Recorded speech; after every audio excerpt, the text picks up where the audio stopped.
So what's up mga kumag, I'm back ang inyong online judge, walang iba kundi Judge Jinan. Okay guys, araw pa rin ng linggo, February 11, 2024. Ito na yung pang-apat na review natin ngayong araw or ngayong araw. No, kasi gabi na eh. So di ko alam kung sasabihin ko ba ngayong gabi or ngayong araw kasi nakatatlo ako kaninang hapon eh. Diba? So basta ngayong araw, naka-apat na tayo. Ito yung pang-apat natin na review, no? So 7:48 PM na. Pero ito pa rin tayo. Battle Rap is life, di ba? So ayun, shoutout kay David Michael Santiago sa request niya na to sa Motus Barbarian versus Chris Ace. Alam naman natin si Chris Ace, flip top battle MC, flip top MC na to. Si Barbarian naman, alam ko napanood ko na siya sa 1 minutes. So nakalimutan ko lang kung, pero sa pagkakatanda ko napanood ko siya sa 1 minutes, 'di ba? Pero 'yun. So parehas na yung debut battle sa Motus. So tignan natin kung anong klaseng battle yung mangyayari. So shoutout ulit kay David Michael Santiago. So isa sa mga request, no. Ngayong pumasok na tayo sa Motus, siguro lahat ng Motus dito na request sa notebook natin, daanan na natin muna kasi more on flip top talaga to eh. Merong mga FRBL, may mga pulo, pero ang marami dito is Motus tsaka flip top eh. So yun, tignan natin. Ibabalanse ko lang kasi ngayong February, alam nyo naman na para sa inyo yung February, yung month ng February is para sa inyo, mga request nyo yun. So ibabalanse lang natin, okay? So yun, let's see kung ano mangyayari sa channel natin. Pero pinapangako ko sa inyo, matatapos natin lahat. Okay? So, yun. Barbarian versus Chris Ace. Shoutout David Michael Santiago. Let's do this. Let's go. Barbarian. Unang banat kay Barbarian. Kumbati ito. Laban daw. Pakinggan natin. Yo! Shoutout sa iyo, tayo. Game! Game! Sino ba si Chris Ace? Yung tumalo kay Martin? Hindi. Siya si Chris Ace, yung trying hard na Poison 13. Siya si Chris Ace, yung wannabe veterano. Siya si Chris Ace, yung kinain ng buo ni Iho. Okay. Speaking of Iho, pinuna mo yung pag-choke ng tao. Naalala mo to? Akala ko pating pero ba't walang nasa ulo? Walang nasa ulo? Para sa kaalaman mo, yung shark's fin, wala yung sa ulo. Nasa likod nila yun, bobo! Puro ka nakaw at gaya para kang si Krolo. Gusto mong may matutunan ka rin, gago? Sarap mong Puro ka nakaw at gaya para kang si Krolo. So hindi ko alam kung yung Krolo ba na tinutukoy niya dito is Battle MC na hindi ko pa nakikita or hindi ko pa napapanood, or si Krolo na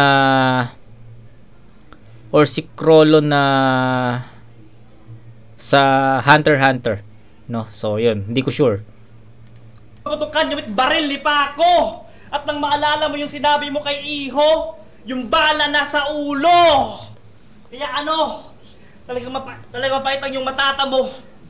Kahit magpakahiso ka pa to, patay tong barahang binalasa mo sapagkat aking binala sa noo. Simpleng anggulo lang yung aking nasilip, pero patunay rin yun na hindi ka ganon kalalim mag-isip. Kasi salamin kung anong aking gagawin magre-reflect. Pero sana alam mo rin, pag binaril ko yung salamin, wala nang balang babalik. Akala ko sikat, ngayong makakatapat.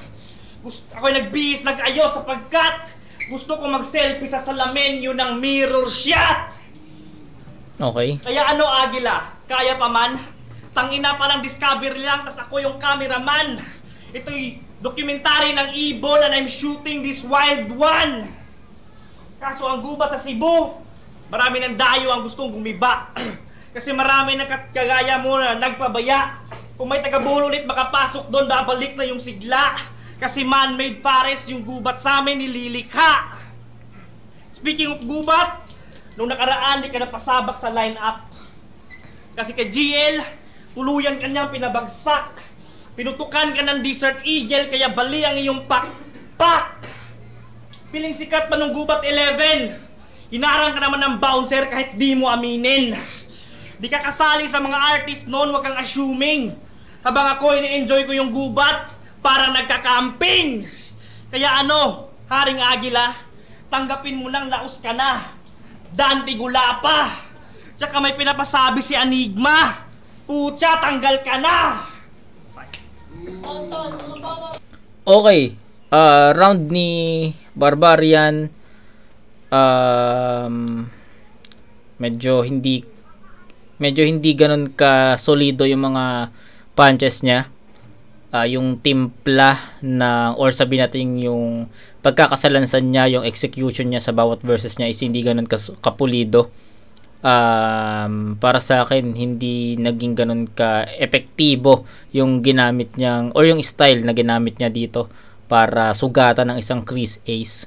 So matagal ko na rin hindi napapanood si Chris Ace, so tignan natin kung magiging epektibo pa ba siya para sa akin, no? Kasi alam ko na review ko na si Chris Ace before sa Quarantine Battles. Hindi ko lang alam kung sa isa buhay ba yun or non-tournament, no? Basta Quarantine Battles yun. Yun ata yung huli kong panood sa kanya. So tignan natin kung magiging effective pa rin si Chris Ace para sa akin or sa pandinig ko. Pero going back sa round ni Barbarian, para sa akin hindi siya naging ganun ka-epektibo. Tapos yung mga angles niya is hindi rin ganun kasolido, hindi rin ganun kalakas or pulido.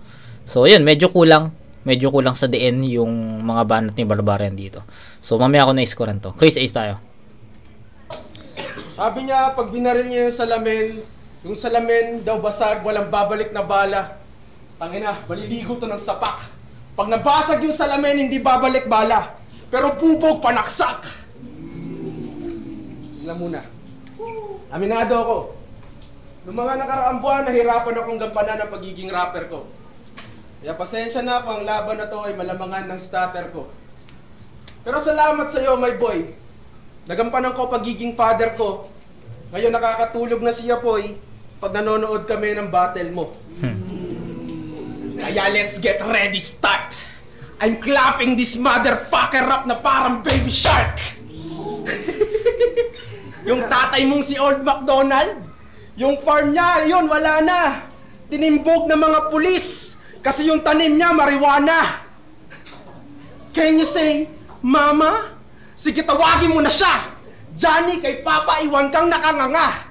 Hulog tong galing Chocolate Hills, mala Jack and Jill tong sa Little Bro. May kita mo ngayon, hinahanap mo, ito yung brother finger ko. At kung usapan ay pangalan, wala kang skills para mag-angas. Ako'y kalat sa buong bayan, mala wheels on the bus. Round per round, I go swish, swish, swish. Tsak na wipe to sa linya ko. Meaning ko sa swish, nothing but net, kasi pasok mga tira ko. Oh, nursery rhyme. Yes, oh. Katumbas lang ng mga linya mo na pambata. Kawawa na bata. Alam mo na sana kung ano ang mali at ang tama. Kawawa na bata, walang awa. Putak ina, walang awa. Pinang ina. Walang awa. Sige, next line, next line. Putak ina. Sabi niya sa 1 minutes. Simpleng savage. Okay, nawala siya dun. So, malaking kawawasan yun. Kasi, para sa akin, nagbe-build na ng momentum si Chris Ace dito Tapos bigla siyang nawala. So, okay. Ang manok nyo pag uwi, magiging chicken baggage. Sa unang dinig, wordplay na, multi pa. Galing talaga. Teka, ano bang chicken baggage? Uwi?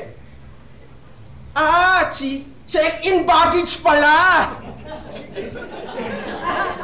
Tanga ka? Minado ako, namamali sa grammar pati sa kataga. Pero ikaw nag-wordplay, hindi ka sigurado, di ka ba nag-aalala? Anong akala mo sa bara mo?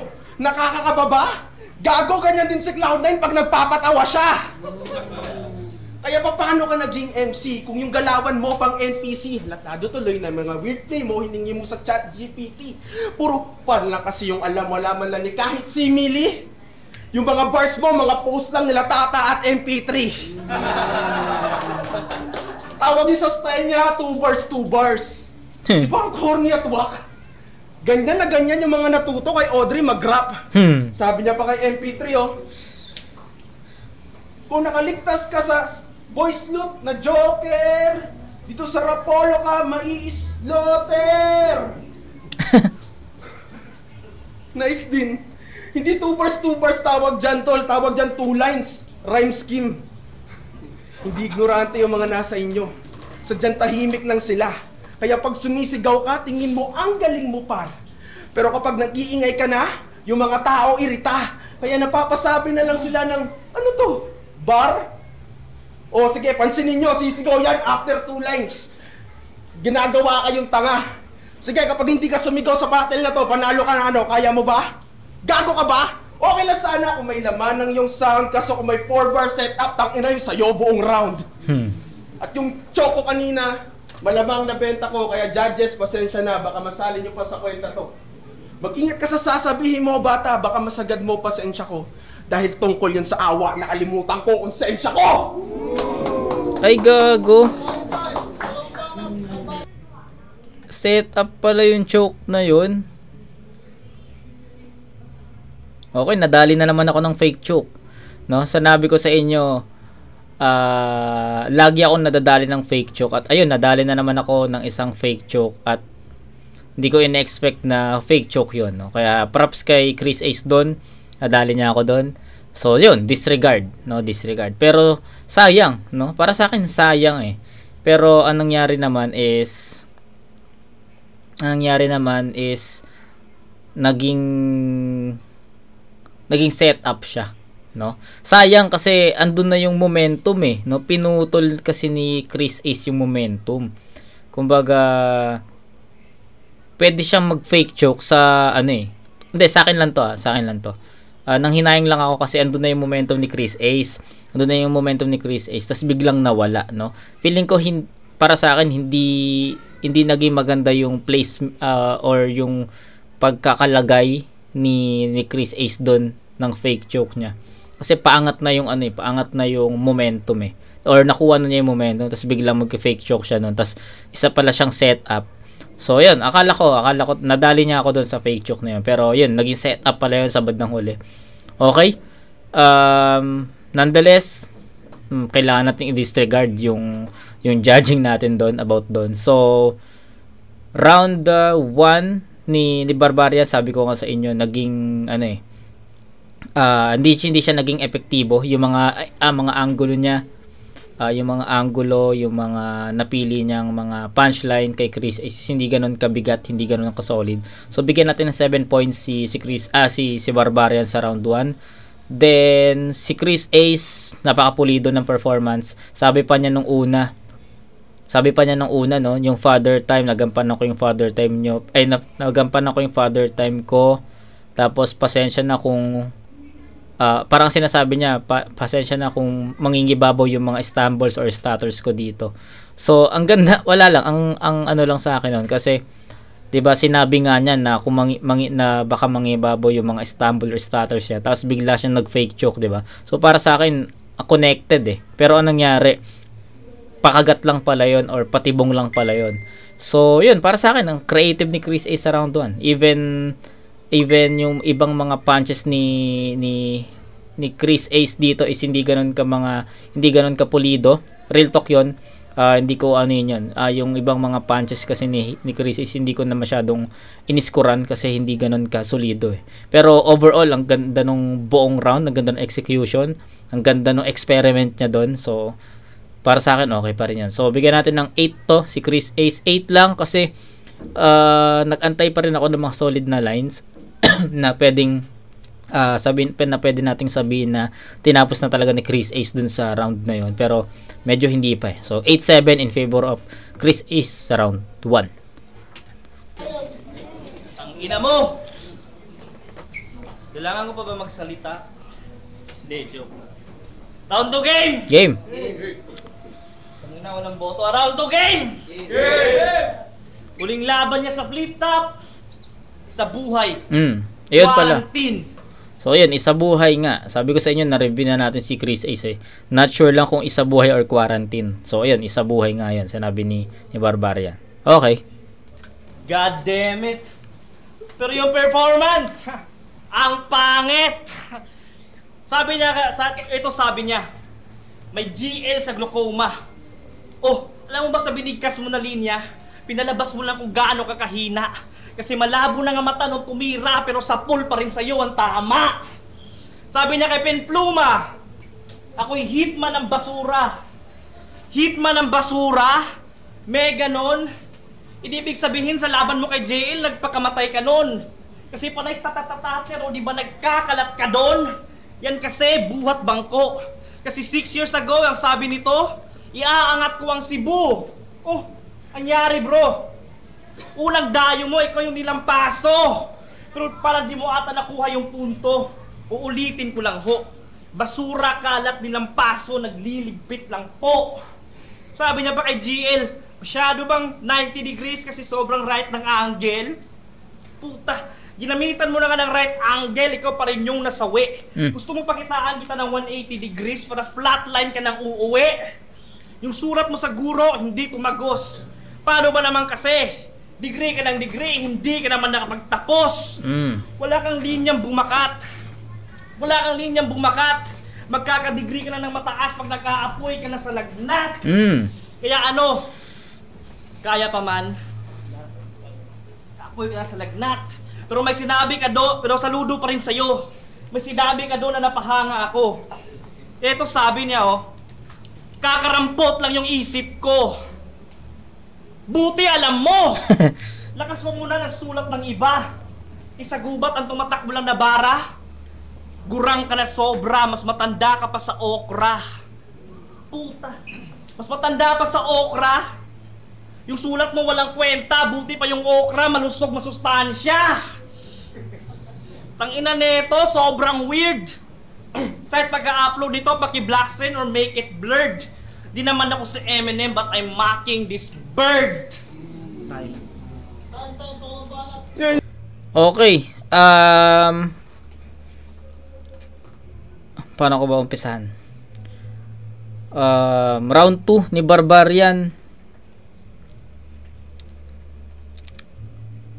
Wait lang hindi ko alam kung paano ko umpisahan. Pero round 2 ni Barbarian mas okay para sa akin, no?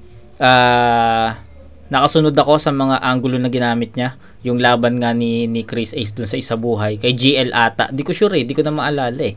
Pero based sa reference ni Barbarian, si GL nga yung nakalaban niya sa Isa Buhay.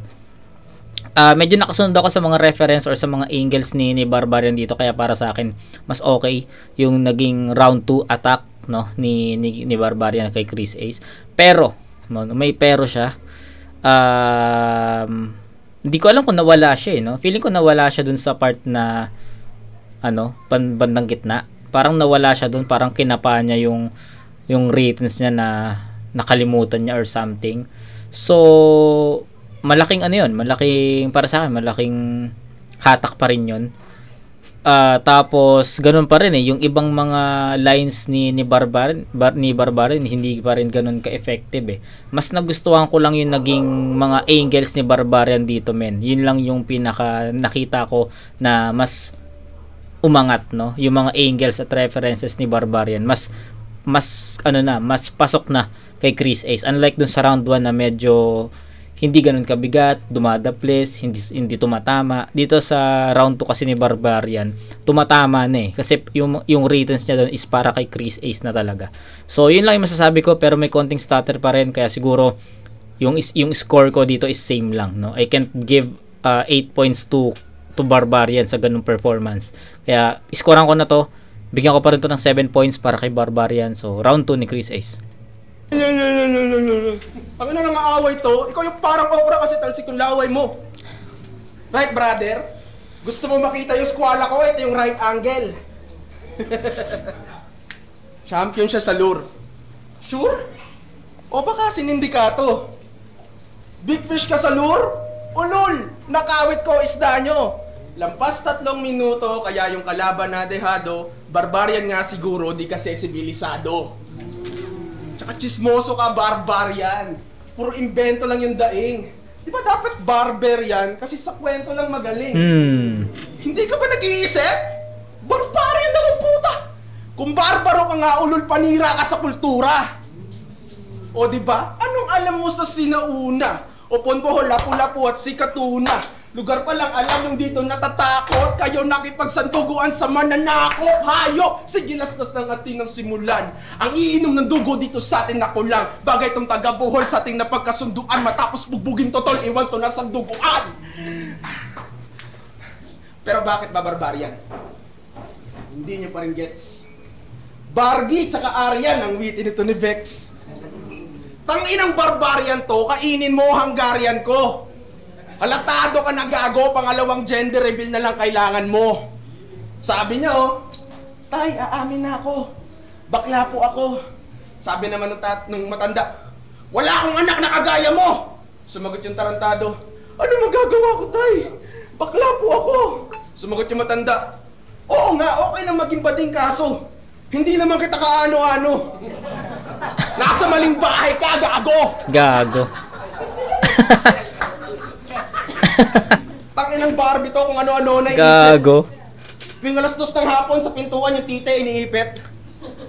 Wala akong pake kung girl ka o boy. Basta manyak na bobo ka, hoy. Pag binigyan nyo to ng virgin coconut oil, nagiging regular na coconut oil. At nung kinder, sobrang bobo ng batang to, pinabalik ka na lang ng teacher sa tiyan ng nanay mo. Sobrang tanga mo, gago. Bakit? Tanga ka naman talaga. Malakas ka lang magmarunong. Nagreklamo ka nga sa tapsiyan kasi yung fried rice nila hindi malutong. Yari. Putang ina. Manggagago lang ako. Yari, nagreklamo sa tapsiyan kasi okay. Pasok yun. Tawa ko doon. Yan dito. Yung lola mo na stricto, sana matalo sa bingo. At yung mami nito ni Barbie, yung profile picture, kukomenta ko ng hashtag Rapitulpo. Tapos yung charger nyo na Type-C, itatago ko yung ulo. Kaya Barbie, kung may invento ko dyan na kwento, sige, labas na yan. Barbie, kay Jack Roberto, ako hindi tinatablan o takmil. Mala Atlas, sa aking skill I caught them all. Pinakita ko lang sa'yo, ulol, kung paano ang mag-crowd control. Okay.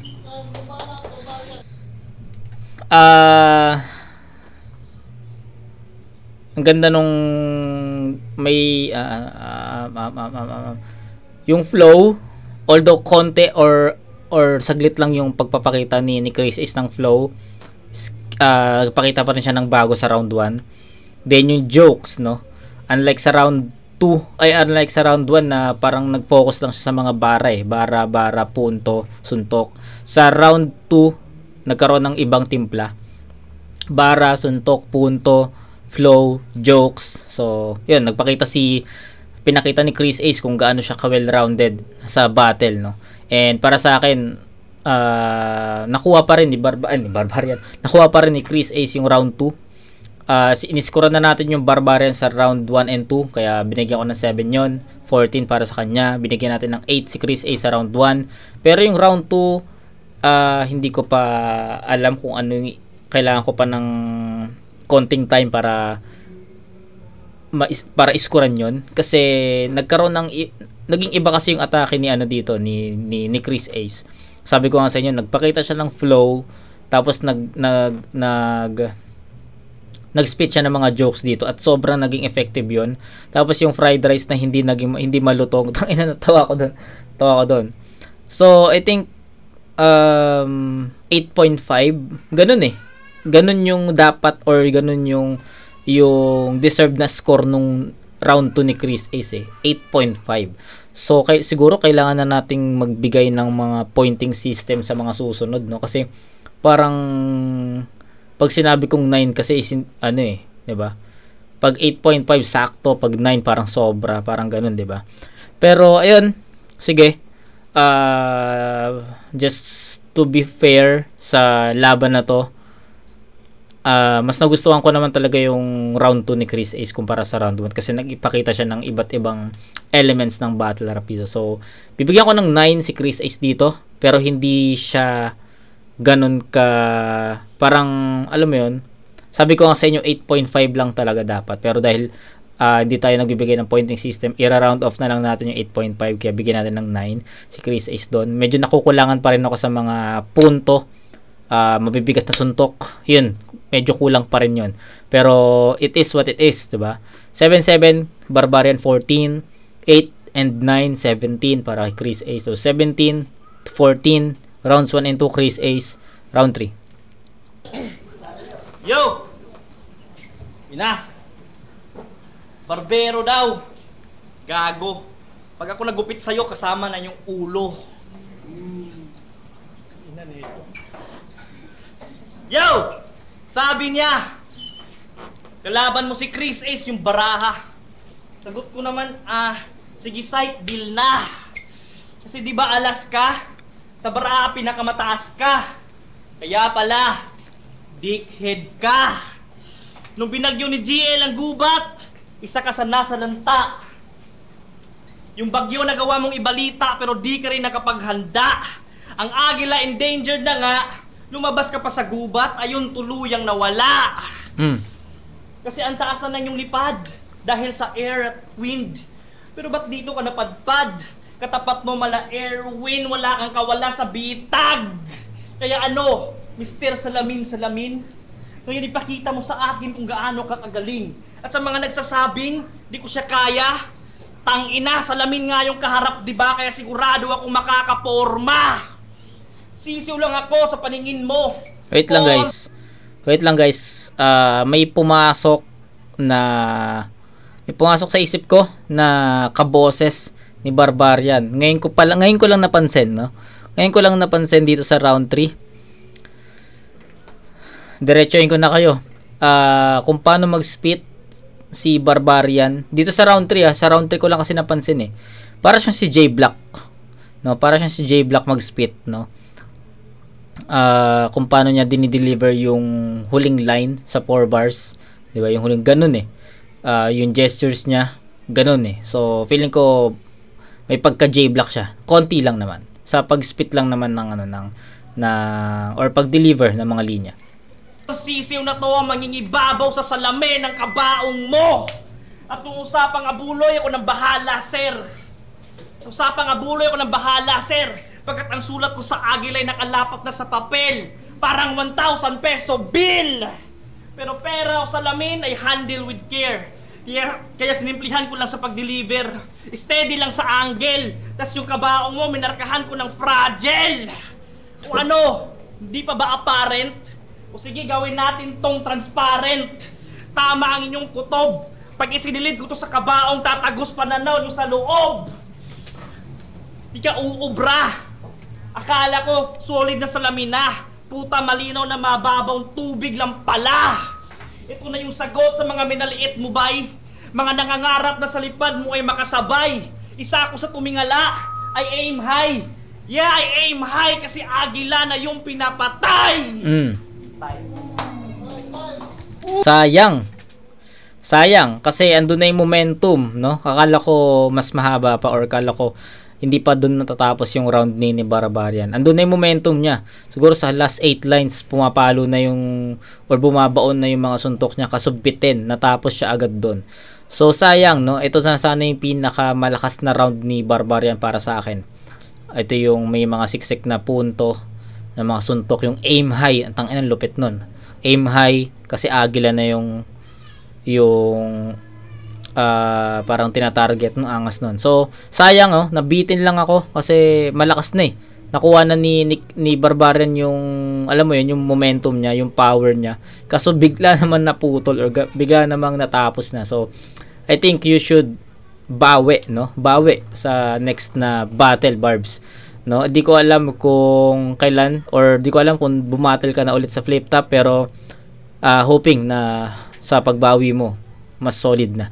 So yun, medyo kulang lang kay Barbaria kasi hindi doon sa round 3, parang late rounds pa pumalo yung mga effective lines, pero so far maganda pa rin naman yung round 3. Strongest round pa rin ni Barbarian yung round 3. Scorean ko na to guys, 7-7-8, so 22 points para kay Barbarian. Si Chris Ace kanina may 8 tsaka 9, may 17 na, diba? 17, then may round 3 pa si Chris Ace. Let's go.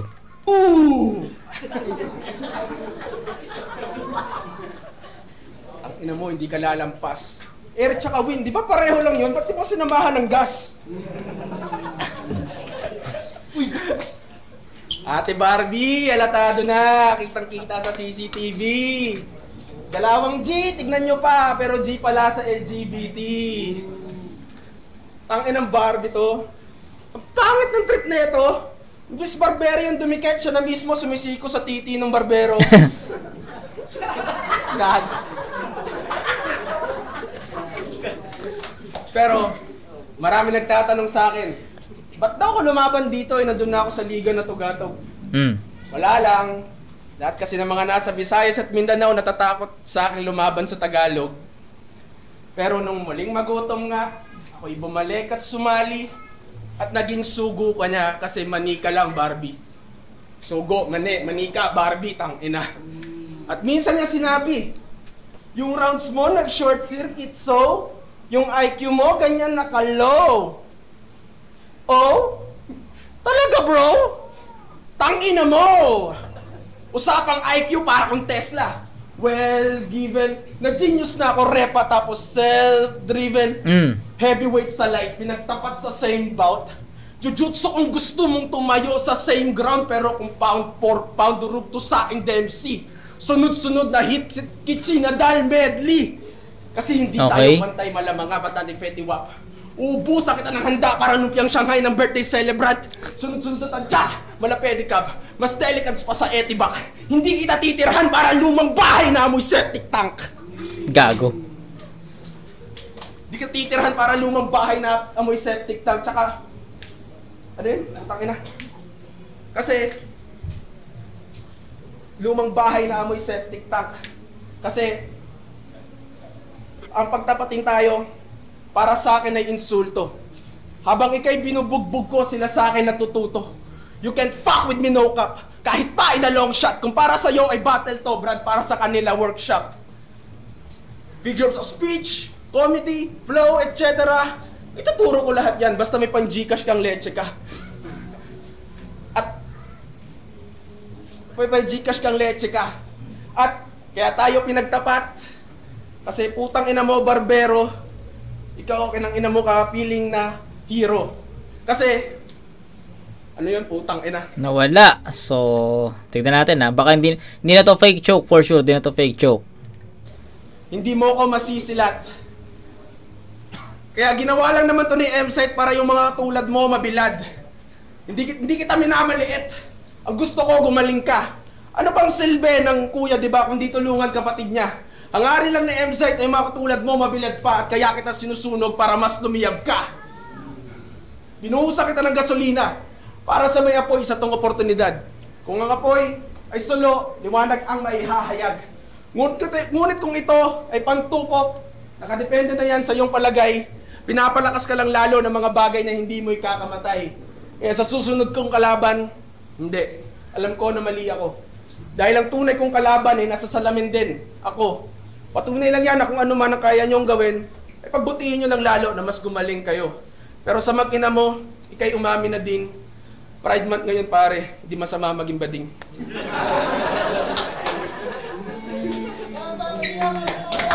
Okay, round 3 bibigay ko yung kay Barbarian kasi mas malinis, mas pulido, mas nagustuhan ko yung mga punches kung saan niya nilagay. Medyo nabitin lang ako dun sa momentum ni Barbarian kasi malakas na yung ender na yung papunta sa ender, malakas na kaso biglang putol na. So sayang, pero para sa akin strongest round pa rin ni Barbarian yon. Kaya bibigay ko yon sa score na 8. Si Chris Ace, kitang-kita na nagkaroon ng stumble, nawala. Then pagbalik niya, hindi niya nahirapan na siyang hugutin ulit yung momentum na naiwan niya sa round ngayon, sa round 3 na bago siya mag-choke. So yun yung weakest round naman yun ni Chris Ace para sa akin. So bibigyan ko ng 7, no, bigyan ko ng 7 points yun. Hindi ko kayang bigyan ng 8 yun kasi may mga starter talaga siya, unlike kay Barbarian na malinis, no. So rounds 1 and 2 Chris Ace yun, round 3 Barbarian. So 7, 7, 8 22 points para kay Barbarian. Chris Ace may 8, 9. So 8, 9, 17 plus 7, 24. Tama ba? So 24 to 22 by 2 points. Pucha, by 2 points lang ang lamang ni Chris Ace. So rounds 1 and 2 Chris Ace yon, round 3 Barbarian.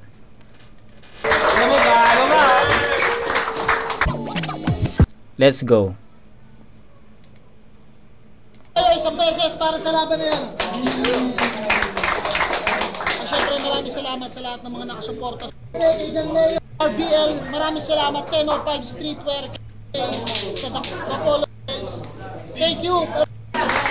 Langurado, 3-0. Magingay para kay Chris Ace. Yun, 3-0 Chris Ace. Akala ko promo eh. So yun, Chris Ace malinaw naman yun. Sensya na, di ko na-spit lahat. Yo, shoutout sa Lure, shoutout sa Rapolo. Lato. Wala ng judges. Mas angat, mas palmandel. G2G!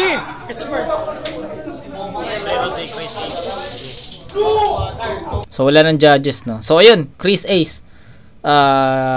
Malinaw naman Chris Ace yun, pero para sa akin round 3 kay Barbarian yun. So ayun, shoutout David Michael Santiago. Sana nagustuhan mo yung review ko sa request mo, isa sa mga request mo. So kita-kits tayo sa Motos ulit. May mga Motos pa dito na request eh, kaya isa-isahin natin muna yung lahat ng Motos dito, FRBL tsaka Polo, then pasok ulit tayo sa flip top. Okay? So ganun sana yung mangyari, pero pilitin natin na ganun yung mangyari. Kaya kita-kits tayo sa next na review, mga kumag. Peace out.